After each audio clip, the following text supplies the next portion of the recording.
ବିନ୍ୟାସ। କଥାରେ ଅଛି, କହି ବୋଲି ପାରେ ଯେ ପଚା ଚିଙ୍ଗୁଡ଼ି ବିକେ ସେ। ଏହାର ଅର୍ଥ ହେଉଛି କହିବା ଜଣାଥିଲେ ଖରାପକୁ ମଧ୍ୟ ଭଲ ବୋଲି ସାବ୍ୟସ୍ତ କରିବେ।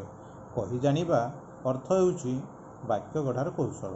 ଶୁଦ୍ଧ ବାକ୍ୟ ଗଢ଼ିବାକୁ ହେଲେ କେତେଗୁଡ଼ିଏ ବିଷୟ ପ୍ରତି ଯତ୍ନବାନ ହେବାକୁ ପଡ଼ିବ। ଏଗୁଡ଼ିକୁ ବାକ୍ୟର ପଦବିନ୍ୟାସ କୁହାଯାଏ। ପ୍ରଥମେ ଆମେ ଜାଣିବା କର୍ତ୍ତା ଓ କ୍ରିୟାପଦର ଅବସ୍ଥିତି। ବାକ୍ୟରେ କର୍ତ୍ତା ଆରମ୍ଭରେ ଏବଂ କ୍ରିୟାପଦ ବାକ୍ୟର ଶେଷରେ ରହେ। ଉଦାହରଣ ସ୍ୱରୂପ, ଗୋପାଳ ଗପଟିଏ ଲେଖିଲା।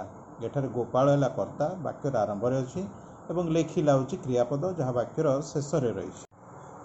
ବାକ୍ୟରେ କର୍ମର ଅବସ୍ଥିତି।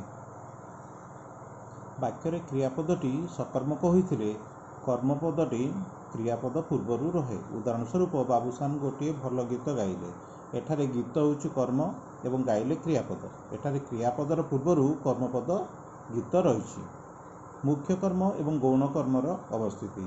ବାକ୍ୟରେ ଦ୍ୱିକର୍ମକ କ୍ରିୟାର ଗୌଣ କର୍ମ ପରେ ମୁଖ୍ୟ କର୍ମ ବ୍ୟବହାର କରାଯାଏ। ଉଦାହରଣ ସ୍ୱରୂପ, ଶିକ୍ଷକ ଛାତ୍ରମାନଙ୍କୁ ଉପଦେଶ ଦେଲେ। ଏଠାରେ ଶିକ୍ଷକ ହେଲା କର୍ତ୍ତା,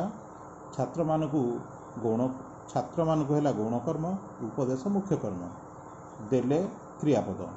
ଏଠାରେ ମୁଖ୍ୟ କର୍ମ ଉପଦେଶ ପୂର୍ବରୁ ଗୌଣ କର୍ମ ଛାତ୍ରମାନଙ୍କୁ ବ୍ୟବହୃତ ହୋଇଛି।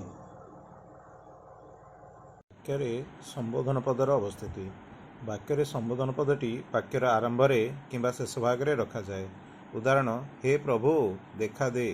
ସମ୍ବୋଧନ ପଦ ପ୍ରଭୁ ବାକ୍ୟ ଆରମ୍ଭରୁ ବ୍ୟବହୃତ ହୋଇଛି। ଦ୍ୱିତୀୟ ଉଦାହରଣ, ମୋତେ ଭବସାଗରରୁ ପାରି କର ପ୍ରଭୁ। ପ୍ରଭୁ ସମ୍ବୋଧନ ପଦ ବାକ୍ୟ ଶେଷରେ ଅବସ୍ଥିତ। ବିଶେଷଣ ପଦର ଅବସ୍ଥିତି। ବାକ୍ୟରେ ବିଶେଷଣ ପଦ ବିଶେଷ୍ୟ ପଦ ପୂର୍ବରୁ ବସେ। ଉଦାହରଣ, ଅଳସୁଆ ଲୋକ ସବୁବେଳେ ଦୁଃଖ ପାଏ। ଏଠାରେ ଅଳସୁଆ ବିଶେଷଣ ପଦ ଲୋକ ବିଶେଷ୍ୟକୁ ବିଶେଷିତ କରୁଛି। ଏହା ବିଶେଷ୍ୟ ପଦ ପୂର୍ବରୁ ବ୍ୟବହୃତ ହୋଇଛି। ବାକ୍ୟରେ ସମ୍ବନ୍ଧ ପଦର ଅବସ୍ଥିତି। ବାକ୍ୟରେ ସମ୍ବନ୍ଧ ପଦଟି ସମ୍ବନ୍ଧିତ ପଦର ପୂର୍ବରୁ ବସିଥାଏ। ଉଦାହରଣ ସ୍ୱରୂପ, ବିଜୁବାବୁଙ୍କ ପୁତ୍ର ନବୀନ ଓଡ଼ିଶାର ମୁଖ୍ୟମନ୍ତ୍ରୀ ହେଲେ।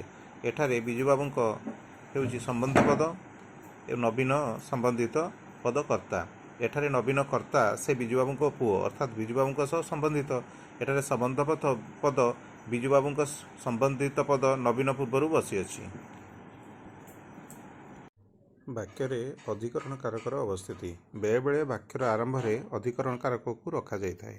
ଉଦାହରଣ, ସକାଳେ ସଭିଙ୍କ ଦୈନନ୍ଦିନ କାମ ଆରମ୍ଭ ହୁଏ।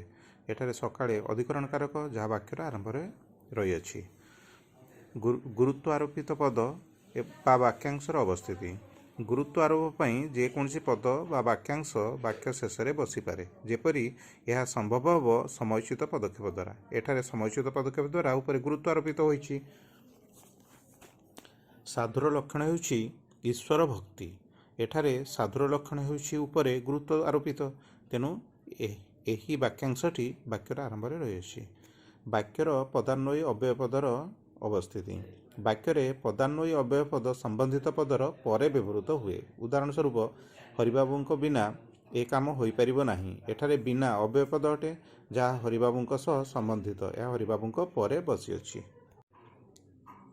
ବାକ୍ୟରେ ବିଭିନ୍ନ ବ୍ୟକ୍ତିଙ୍କ ମଧ୍ୟରେ ସମ୍ବନ୍ଧ ସୂଚାଇବା ପାଇଁ ପ୍ରତ୍ୟେକ ସମ୍ବନ୍ଧ ପଦ ବିଭକ୍ତିଯୁକ୍ତ ହୁଏ। ଉଦାହରଣ, ନରହରି ତା ବାପାଙ୍କର ଓ ମାଆଙ୍କର ଯତ୍ନ ନିଅନ୍ତି। ନରହରି ବାପାଙ୍କର ଯତ୍ନ ନିଅନ୍ତି, ମାଆଙ୍କର ଯତ୍ନ ନିଅନ୍ତି। ଏଠାରେ ସମ୍ବନ୍ଧ ପଦ ସୂଚାଇବା ପାଇଁ ପ୍ରତ୍ୟେକ ସମ୍ବନ୍ଧ ପଦ ବିଭକ୍ତିଯୁକ୍ତ ହୋଇଛି। ବାକ୍ୟରେ ନାହିଁ ଓ ନର ଅବସ୍ଥିତି। ବାକ୍ୟରେ ନାହିଁ ବା ନାହିଁ ସଂଯୁକ୍ତ ପଦ କ୍ରିୟାପଦ ପରେ ବସେ ଏବଂ ନ କ୍ରିୟାପଦ ପୂର୍ବରୁ ବସେ। ଉଦାହରଣ ସ୍ୱରୂପ, ଗୋପାଳ କଟକ ଗଲା ନାହିଁ। କାଲି ନରେନ୍ଦ୍ର ଘରେ ନଥିଲେ। ପ୍ରଥମ ବାକ୍ୟରେ ନାହିଁ କ୍ରିୟାପଦ ଗଲା ପରେ ଏବଂ ଦ୍ୱିତୀୟ ବାକ୍ୟରେ ନ କ୍ରିୟାପଦ ଥିଲେ ପୂର୍ବରୁ ବ୍ୟବହୃତ ହୋଇଛି। ବାକ୍ୟରେ କରଣ, ସମ୍ପ୍ରଦାନ ଏବଂ ଅଧିକରଣ କାରକ ପଦର ଅବସ୍ଥିତି। ବାକ୍ୟରେ କରଣ, ସମ୍ପ୍ରଦାନ, ଅପାଦାନ ଓ ଅଧିକରଣ କାରକ ପଦ କର୍ମର ପରେ କିମ୍ବା ପୂର୍ବରୁ ବ୍ୟବହୃତ ହୁଏ।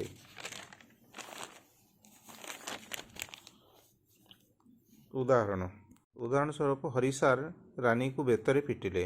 ଏଠାରେ କରଣକାରକ ପଦ ବେତରେ କର୍ମ ରାନୀକୁ ପରେ ବ୍ୟବହୃତ ହୋଇଛି। ହରିସାର ବେତରେ ରାନୀକୁ ପିଟିଲେ। ଏଠାରେ କରଣକାରକ ପଦ ବେତରେ କର୍ମ ରାନୀକୁ ପୂର୍ବରୁ ବସିଅଛି।